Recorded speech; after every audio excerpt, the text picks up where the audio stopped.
Hello everyone, it's Lindsay, and today I'm diving into the Stronger Together devotional kit from Illustrated Faith and DaySpring. And I did go ahead and create another mini book for this. I know I said I wasn't going to create any more of these, but you know what? It really helped for the last kit. So I didn't film a standalone video for this. Basically what I did is just pulled out the mini book for the Less Hustle, More Jesus and recreated it for this kit just with colors and things that matched this kit. So I didn't try to change anything up. I actually made this even simpler.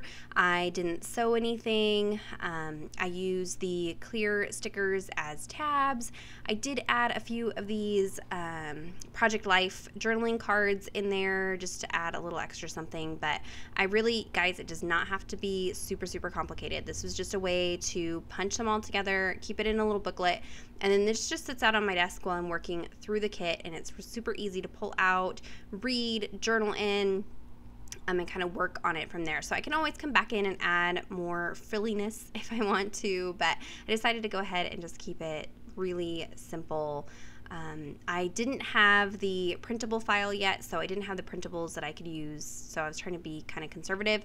I use these gold clear cuts from Bella Boulevard. They're not part of Illustrated Faith, but they're just from Bella Boulevard as the cover for this book. So I am working from one of the journaling cards in the kit. Now, the session cards do not have Bible verses. Only one of them has a Bible verse. And so I decided to go ahead and pull the verse from one of the journaling cards, which is Ephesians 4:32. And that is where I'm journaling. So the prompts are like asking you to make a list of people who have had an effect on your life this week or something along those lines. And so, I mean, I could put that in my journaling, but I decided just to leave that in the book and then skip ahead to the journaling card and dive into here. So I am creating a background using Neocolor 2 crayons. I'm scribbling them out on a piece of plastic, getting it wet, and then just dabbing it on to the page. This page is not prepped. Neocolor 2 crayons do not bleed through. So this is an easier technique with inks and watercolors, but you can do it with Neocolor 2s. I will have a picture over my blog with the swatch sheet so you can see what colors I've pulled to match this kit if you didn't already see that from my unboxing. I will also link my unboxing video down below if you want to see everything that comes in the kit and hear what the kit's about and all that goodness. I'll link that down below. But so I am working in Ephesians 4:32, which is be kind to one another, tender-hearted, forgiving one another as God in Christ forgave you. And I love this verse. It's a good verse, but a hard verse because some people are easy to love and easy to forgive. Other people are not so easy to love and easy to forgive, yet we are called to forgive and love even the difficult people. And so I really needed this reminder. I left myself plenty of room to journal a prayer for this verse. I keep thinking that I've gotten better at this, but I haven't. It is hard. It's hard to forgive people who have hurt you, and it's hard to love people who are cantankerous and not very nice and are not exhibiting the fruits of the Spirit. But we can all be like that sometimes too, and we can be difficult to love sometimes. And so we just need to love others in a sacrificial way, the same way that God loved us enough that He sacrificed His Son. That's the type of love we are to have for others. So it's going to hurt sometimes to love others and to forgive others, and that's kind of the idea. That's how it works. So on screen here, I went ahead and pulled out some alpha stickers from Creative Retreat Kits. I am a design team member for Creative Retreat Kits, so I have quite a few alpha stickers, and there were several that were in colors that matched this Illustrated Faith kit. So I thought, what a great opportunity to mix and match kits. Don't be afraid to do that, and use your stash. So I'm trying to use up a lot of my stickers, and I'm getting through it. As I can see, I was having to flip through these to find ones that had all the letters that I needed. A lot of them were missing E's and missing S's.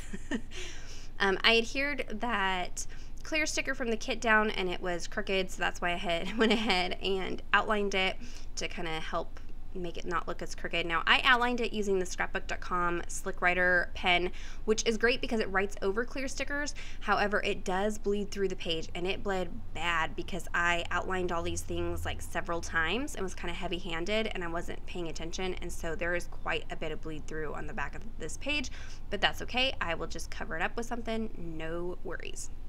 So now I'm going to go ahead and do some stamping with the Neocolor 2 crayons. I wanted to keep it consistent and use the crayons throughout the entry, and so I'm using those kind of like watercolor on the stamp. I've shown this technique several times. I dip the tip of the crayon in some water just to activate the pigment, and then scribble it out onto the stamp and the stamp with it. I do let the stamp sit on the page for a few seconds just to let that pigment kind of settle and dry a little bit. Now you can see I'm rubbing the stamps on the back of my hands, and a lot of people ask why I do that. It's gross. It's to make them dirty. Illustrated Faith and DaySpring's stamps are very slick, and so to get a better impression when doing something like this technique, you want it to have a little bit of a grippiness to the stamp. So by rubbing it on the back of my hand, or even just taking an eraser and rubbing an eraser over the surface of the stamp, kind of mattifies the surface and allows the pigment to grab a hold a little better. So if you're having a problem with these stamps, try that. At this point, I'm filming all my videos for the week ahead of time because I'm going to be gone camping, and so I hadn't gotten the bonus stamp set from DaySpring yet. So I would have used that if I'd had it, but I'm sure it's sitting on my doorstep while you guys are watching this and I'm off camping. So it will be in future videos. But if you had the option to add in the bonus stamp for, I think, like an extra $10, and it's a super cute stamp set if you didn't see that. I think they had a limited quantity. I don't know if they're sold out yet, but that will be linked down below for you guys if you are interested. And again, I'm just using colors of Neocolor 2s that I had already picked to match this kit. So I didn't even have to think about it. I could just quickly pick out colors and know what was going to match. So I decided to pull in some washi tape to kind of ground those little houses. The Bible verse is at the very last verse of this page, so I'm trying not to cover up too much of where that verse is. And at this point, it felt a little plain, so I decided to go in with the Neocolor 2 crayons and add some like art marks. I don't know that I love this. Let me know what you think below. You know how you hit that point where you kind of go over the line and you're like, dang it, I added too much? I kind of feel like that's what happened, but that's okay. So I'm just activating that with a wet paintbrush to kind of smudge it out, and you know, trying to be conscious of, I want to write in that margin, and so I don't want to add too much into the margin where it's hard to write over. And so I don't know, I was just trying to cram in like 3 projects and pack for camping while doing this, and so I was just trying to be quick, guys. So here I took the texture stamp from the stamp set, and I am also coloring that in. Now when I did the color swatch, I mixed 2 colors together for that kind of burnt orangey color or orangey color. For this stamp, it's so small, I just used the scarlet color. I didn't, you know, bother to mix them, and I'm just going around and kind of sprinkling that. I was trying to pull in, you know, more of that salmon color and more of the scarlet color throughout the page to kind of make it cohesive and flow better. So I went ahead and did that same technique here on a piece of white cardstock and dried it. So I scribbled with dry crayon, activated it with a wet paintbrush, and now I'm going in with the We Are Memory Keepers tab punch and punching a tab. Since I used quite a few of the stickers on my mini book, I'm gonna have to get creative with my tabs for this kit. So this was a super easy way, and everything kind of matches, and I can just adhere it to the top with some double-sided adhesive, and then I go over that with some washi tape just to make sure that it's good and secured. And then off camera, I'll go ahead and do my journaling, but first I got pulled out some more of the stamps to say Better Together. I keep wanting to call this kit Better Together, but it's Stronger Together. So I'm sure I will make mistakes while I'm filming these videos through this month, so just bear with me. In my brain, I want it to be better together. So I am going to ink that up with some VersaFine Onyx Black ink. This ink does bleed through, but I already had bleed through from the pen, so I'm not worried about it. And it will stamp right over the top of the Neocolor 2 crayons. And then, like I said, I went ahead and journaled a prayer off camera, used my date stamp to stamp the date, and that is it. So if you have any questions or comments, be sure to leave those down below. Check out the description box for links to products used, as well as the blog post with up-close photos. Give this video a thumbs up if you enjoyed it, and subscribe to my channel if you're not already subscribed. And until next time, thank you so much. Bye-bye.